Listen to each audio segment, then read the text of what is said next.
A key component of growth lies in self-awareness. It's difficult to begin making positive changes if you aren't first aware of the need for change. In 1969, Joe Luft and Harry Ingram came up with a visual graphic to illustrate that self-awareness is derived from two sources.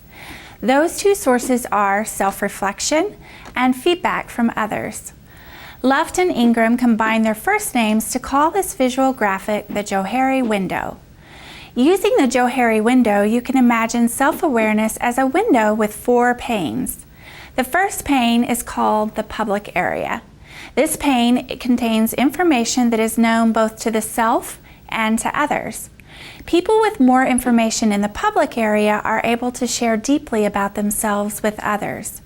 This sharing often leads to feeling more connected and to experiencing the relief that comes with openness. The second pane is the blind spot.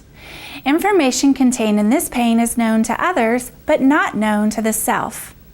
Have you ever been around someone who behaved obnoxiously and everyone else saw the problem except the person who was being obnoxious?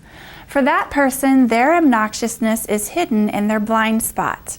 Others know it is an issue, but the self remains unaware.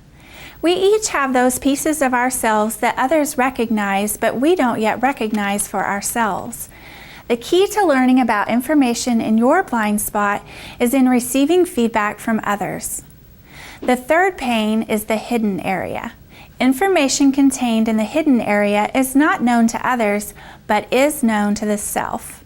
This area often consists of information that the person feels ashamed of, regrets, or is scared to trust others with. When people have too much information in their hidden area, they may become isolated and have difficulties getting close to others. They may fear that if they reveal parts of their hidden area, they might get hurt or no one will like them anymore. Intimacy and healing often come when people are able to build trusting relationships in which they can begin to share aspects of their hidden area. The fourth pane is the unknown area.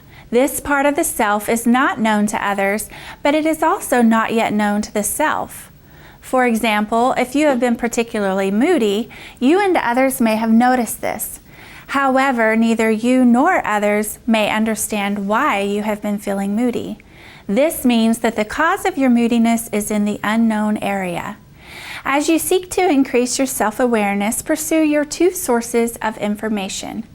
Use self-reflection to increase your awareness of your feelings, your thoughts, your behaviors, and your impact on others. Many people find that journaling is a way of helping them engage in self-reflection. Others find that meditation, prayer, or speaking with a counselor aids them in self-reflection. Also, use feedback from others to increase your awareness. While feedback can sometimes be painful to receive, remind yourself that information about your blind spot is valuable to you, since you might never know about that information if someone were not courageous enough to share it with you.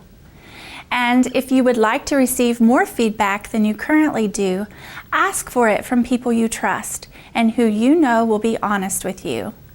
And when they do share feedback, work hard to remain non-defensive and open to hearing what they say. Finally, as you pursue self-awareness, you might occasionally remind yourself of the Johari window. It is a helpful visual means of remembering the ways in which the self is known.